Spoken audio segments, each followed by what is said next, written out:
А ей кажется, вот там надо там портрет, это. Так это же шикарная вещь. Так надо исходить. Почему задать вопрос? И вот надо найти этот ответ. Она в генетике сидит-то у нас.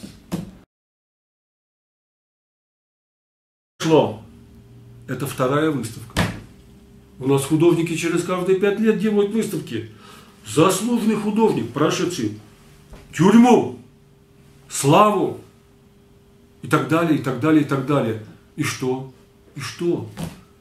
То, значит, у него 84 год, ЧГИГН. Ну докажите, напишите статью. Ведь Алексей Григорьевич Григорьев там пошел в метрику, нашел метрическую книгу. В 90-м году, ну зачем ее толкать? Вот 29 лет и ни разу. Метова того, вот поднимает, вот поднимает. Да потому что там выгодно, там Айги, там Метов, туда-сюда, вот начинает вот крутить. Что, Зайцев хуже, что ли? Да Зайцев там гораздо он мощнее, там дух у него там еще другой совершенно. Кокеля, а вот почитаю сейчас про Кокеля, что я сказал. В раннем русском авангарде такого нет еще, оригинальность вообще. Он вообще не хотел. Я его пригласил, как была выставка Кокеля, я говорю, Геннадий Николаевич, говорю, давай. Он так глянул и даже обернулся и пошел. Даже не хотел, не признал, даже посмотреть не захотел. Просто бы из приличия посмотрел бы. Все. Это мечтать только можно. А Зайцев, ну хорошо, он Зайцева там на выставке Агимир это глаз включил, там, значит, как бы типа того, что признал. Ну и то отзывался типа в европейском стиле. Ну и что? Ну нельзя так. И вот это вот идет мейнстрим, так сказать, вот это вот. Нет, мне не нравится это дело. Я по-другому смотрю. С генетической точки хочу подойти. И все это вот называется все по-другому сделать. Такие там тузы ходили, там все как бы типа того, что, ну как бы, ну что-то там из себя представляют там. Я вдруг почувствовал себя мусором. Я думаю, где, так сказать, праздники, в этом празднике я мусор просто. Я вышел и поделился с одним человеком, который там был. Да там, говорит, ничего интересного нет. Я говорю, ну не надо, говорит, про себя так. А потом я Мише Воробьеву сказал, да ты что, говорит, про себя слишком ты возомнил, что, говорит. Да я говорю, вот, говорю. Я говорю, потом говорю, ну вот чуть же, вот это листочки. О, говорит, листочки, это, говорит, очень значимо. Вот несколько слов таких вот. Да, вот не знаю, такое было настроение нехорошее. А куда я ее, вот это дело-то, где-то вот оно, оригинал-то, где у меня он что-то знает.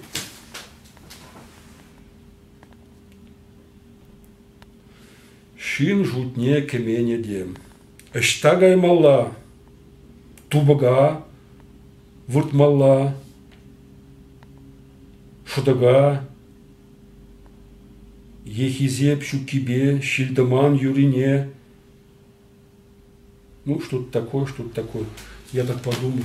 Так мне стало, как бы вот это по-чувашски киджем, одиночество, такое вот это самое. Там они колышутся, типа того, что пределе там. Я тут что делаю? Мусор.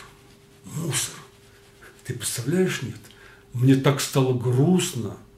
Я вышел как будто оплеванный, думаю. Надо же, думаю.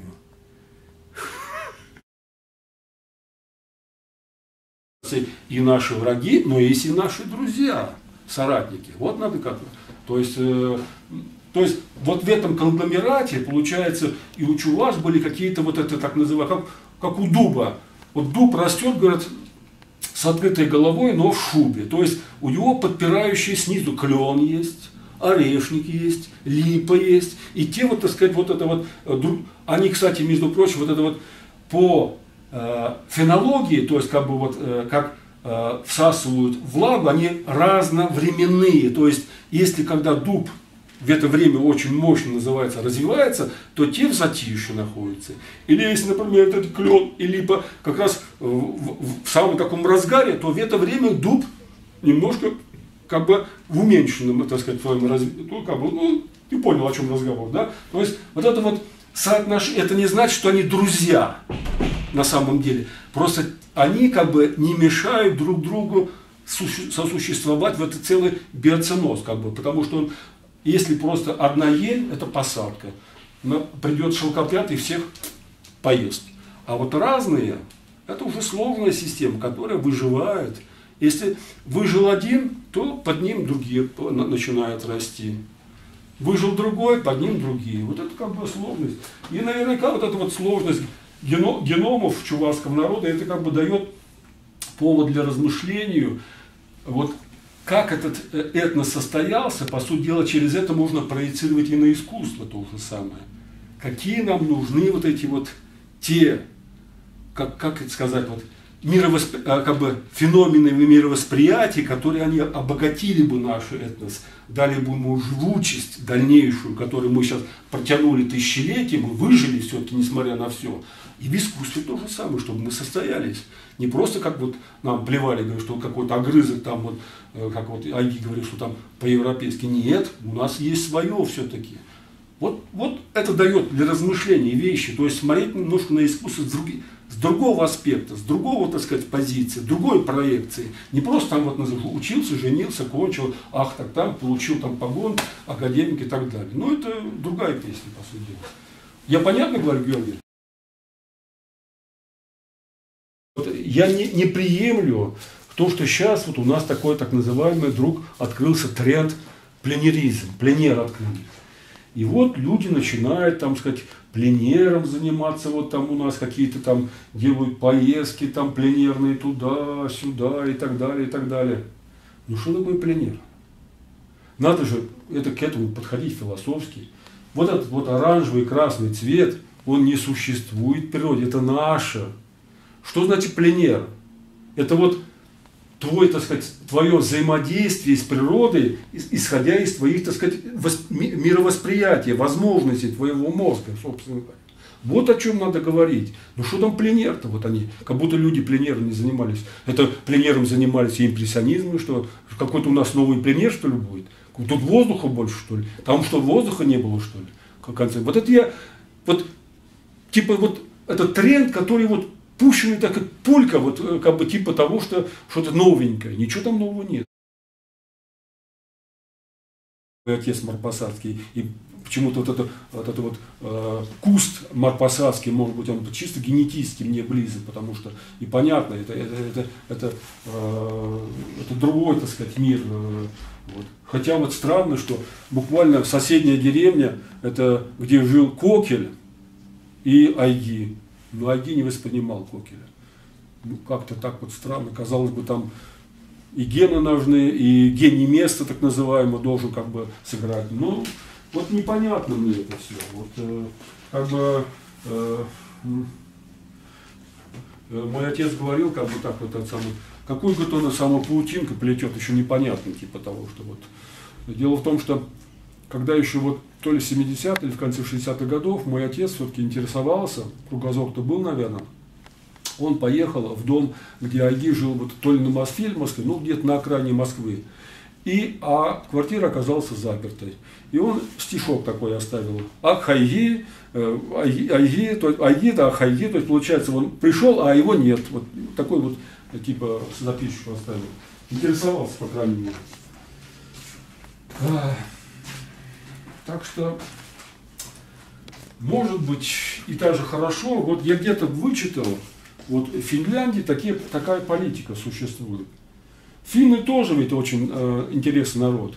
Там у них то ли половина, то какой-то процент населения говорит на шведском, потому что шведский язык был государственным в свое время.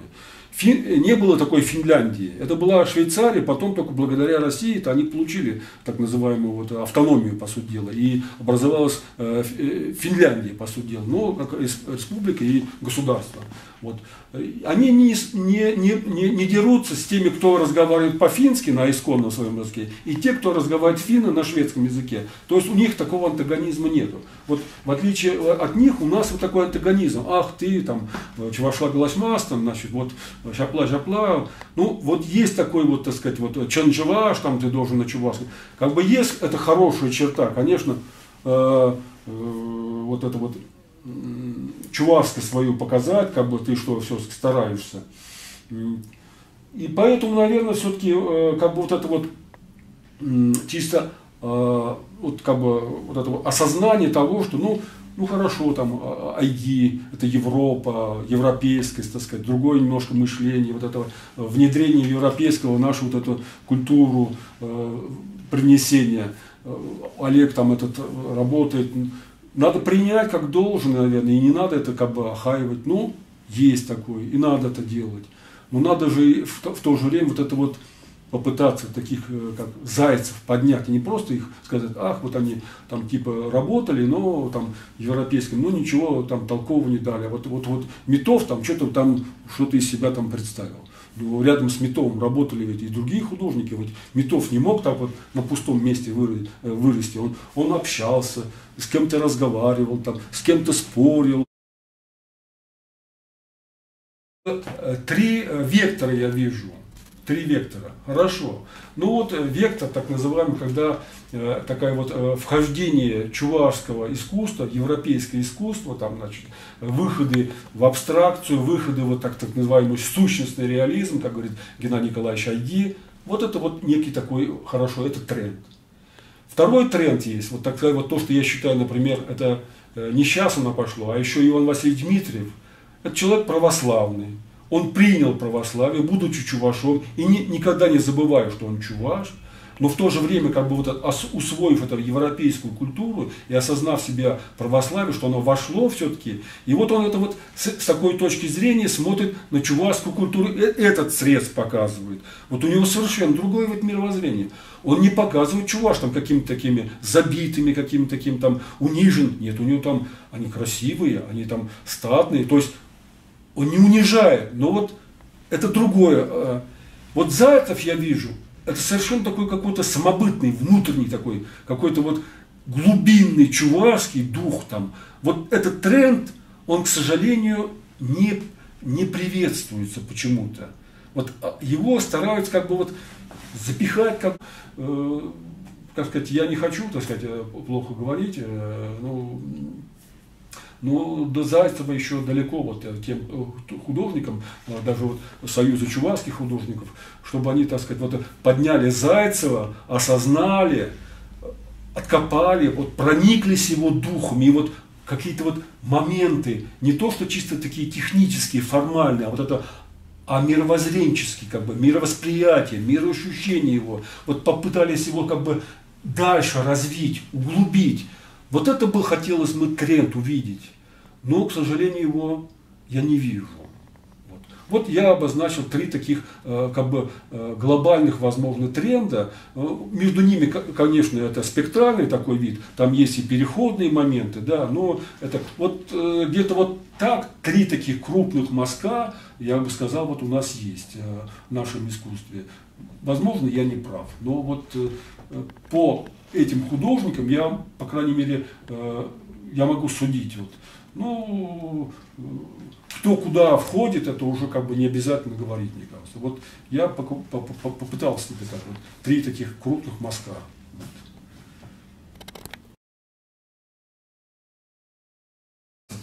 Вот как его осмыслить, как его как бы вот ощутить, довести до такого вот, ну, может быть, это в общем-то невозможно. То есть субъективность, это вот войти в душу другого человека, даже будучи, зная его язык, невозможно, потому что это ощущение, мировосприятие, они абсолютно, так сказать, субъективно. Они объективно существуют, но они субъективны, настолько субъективно, что это невозможно туда выйти, как вот называется, невозможно стать летучей мышью. Можно это осознать, осмыслить, но туда войти невозможно. Конечно, вот можно приблизиться, вот попытаться вот это вот как бы не то что разложить, как бы некие такие вот вектора, где бы можно было развить. Вот, конечно, надо об этом писать. Об этом надо писать, показывать, и, может быть, даже и тыкать надо. Потому что художники иногда ведь тоже мы все как люди, вот, Вот пошло поветрие, модно, так сказать, вот ткнулись туда, и вот пока она не уйдет, это все, не выработается вот этот вот порыв, так сказать, оно будет идти. Вот эти тренды, хотя бы показать их, вот, ну, словами говорят, ну вот глубоко национальный, там, типа самобытный, но это слова такие, которые на поверхности, мейнстримовские, ну они ни о чем. Это обо всех художниках, мы все ведь самобытные.